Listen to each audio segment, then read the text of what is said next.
जय श्री कृष्णा दोस्तों, मैं हूं नरेंद्र अग्रवाल और आप देख रहे हैं नरेंद्र अग्रवाल यूट्यूब चैनल।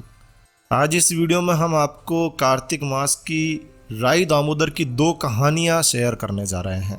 कहते हैं कि कार्तिक मास में कार्तिक स्नान के बाद में इन कहानियों को सुनने मात्र से ही इनका फल मिलता है।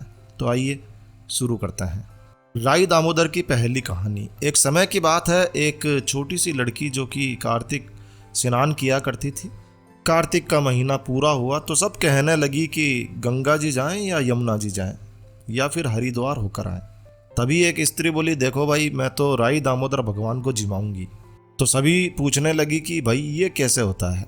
तो स्त्री बोली कि देखो, मोर मुकुट, गले में वैजंती माला और हाथ में पीताम्बर, ऐसे होते हैं हमारे राई दामोदर भगवान। तो वो लड़की भी अपने घर आई और भगवान की रसोई बनाने लगी। रसोई बनाई और मंदिर में आई और बोली, आओ मेरे भगवान, आओ जीमो। मगर मंदिर में भगवान नहीं मिले। वो मंदिर से शहर में गई, शहर से जंगल में गई, जंगल से पहाड़ों पर, सब जगह गई। सुबह से शाम हो गई, भगवान को पुकारती रही।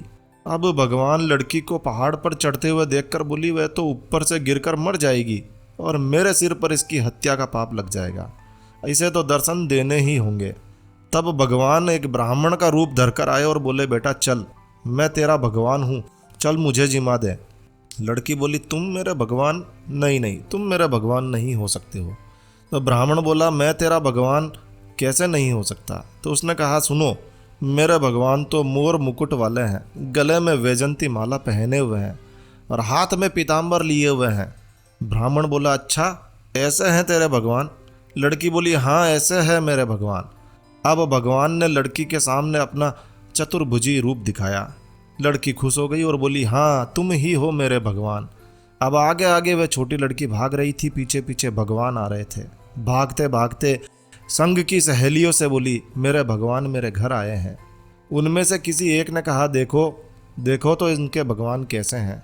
जिनके भाग्य में भगवान के दर्शन लिखे थे उन्हें दर्शन हो गए। हे राई दामोदर भगवान, जैसे आपने उस लड़की को दर्शन दिए वैसे सभी को देना। तो ये थी राई दामोदर की पहली कहानी। चलिए राई दामोदर की दूसरी कहानी आपको सुनाते हैं। तो दो माँ बेटियाँ थी। बेटी का नाम राई था। वो बहुत ही सुंदर थी, बहुत ही सुशील थी और भगवान श्री कृष्ण की पक्की भक्त थी। एक बार भगवान श्री कृष्ण उसकी परीक्षा लेने के लिए डांसरिया बेचने वाले बनकर आए और आवाज़ देने लगे। तब राई अपनी माँ से बोली, मुझे भी डांसरिया चाहिए। माँ बोली, डांसरिया चाहिए, मगर पैसे कहाँ से लाएं? बाजरी है घर में, वो ले जा। अब लड़की ने ऐसा ही किया। भगवान ने बाजरी के फूंक मारी तो एक फूंस उड़कर राई की आंख में गिर गया। अब राई जोर जोर से रोने लगी और भगवान वहां से अंतर्ध्यान हो गए। कुछ देर बाद भगवान वैद्य का रूप धारण करके वहां आ गए और आवाज देने लगे। राई की माँ बाहर आई और बोली, वैद्य जी, मेरी बेटी की आंख में फूस गिर गया है, कृपया करके इसे निकाल दीजिए। भगवान बोले, अगर मैं फूस निकाल दूं तो उसका विवाह मेरे साथ करना होगा। राई की माँ तैयार हो गई, सगाई कर दी। कार्तिक शुक्ला 11 के दिन विवाह निश्चित कर दिया गया। अब माँ सोचने लगी, बेटी को क्या दूंगी। सुनार की दुकान पर जाकर बोली, मेरी राई के लिए लौंग और बिछिया घड़ दे। सुनार बोला, मुझे समय नहीं है, मैं तो भगवान श्री कृष्ण के गहने गढ़ रहा हूँ। हलवाई के पास गई, बनिए के पास गई, सभी के पास से यही जवाब मिला। तो माँ घर आ गई। अब क्या करे। वो घर आई तो झोपड़ी महल में बदल गई। आनंद हो गया, ठाट से विवाह की तैयारियां होने लगी। भगवान बारात लेकर आए। माँ ने खूब ठाट के साथ में राई का विवाह भगवान श्री कृष्ण के साथ कर दिया। अब भगवान राई को लेकर द्वारका गए तो राई के महल में ही रहने लगे। दूसरी रानियां चिढ़ने लगी, अरे ये क्या हो गया। सावन में राई पीहर आई।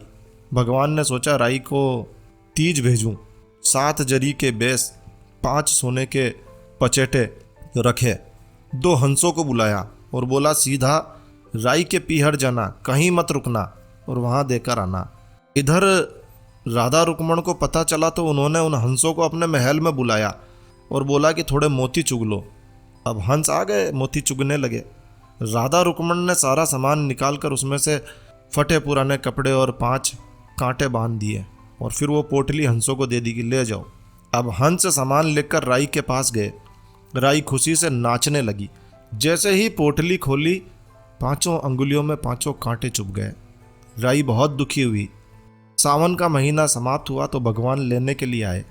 राई भगवान से बोली नहीं, भगवान आए तो राई दूर दूर जाए। भगवान ने सोचा कोई बात नहीं। राई फिर भी नहीं बोली। इतने पर भी राई भगवान को अपने महल में ही जिमाती, भोजन में दही जरूर देती। एक दिन भगवान बिल्ली बनकर दही खा गए। अब राई दही कहाँ से रखे। तब भगवान गुजरी बनकर दही बेचने आ गए। राई नीचे जाकर बोली थोड़ा दही दे दो। गुजरी बने भगवान बोले राई तुम उदास क्यों हो, हमने सुना आप भगवान से नाराज हैं। राई बोली तुझे क्या मतलब, तू जा दही दे जा। तो गुजरी रूपी भगवान बोली हम सहेली जैसी हैं, अपने मन की बात कहो, मैं किसी से नहीं कहूँगी। तब राई ने सारी बात कही।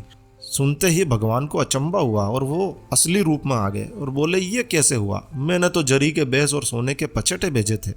भगवान ने हंसों को बुलाया, पूछा तुम कहीं रुके तो नहीं थे। हंस बोले हाँ रुके थे, राधा रुक्मण के महल में रुके थे और कहीं नहीं रुके। अब भगवान ने राधा रुक्मण को बुलाया और पूछा आपने ऐसा क्यों किया। वो बोली आप हमारे महल में नहीं पधारे इसलिए हमने ऐसा किया। भगवान बोले आप हमको प्रेम से बुलाते तो हम जरूर आते। फिर भगवान बोले कार्तिक का महीना राई को दूंगा, 5 दिन पचतीतिया राधा रुक्मण को और 11 सत्यभामा को दूंगा।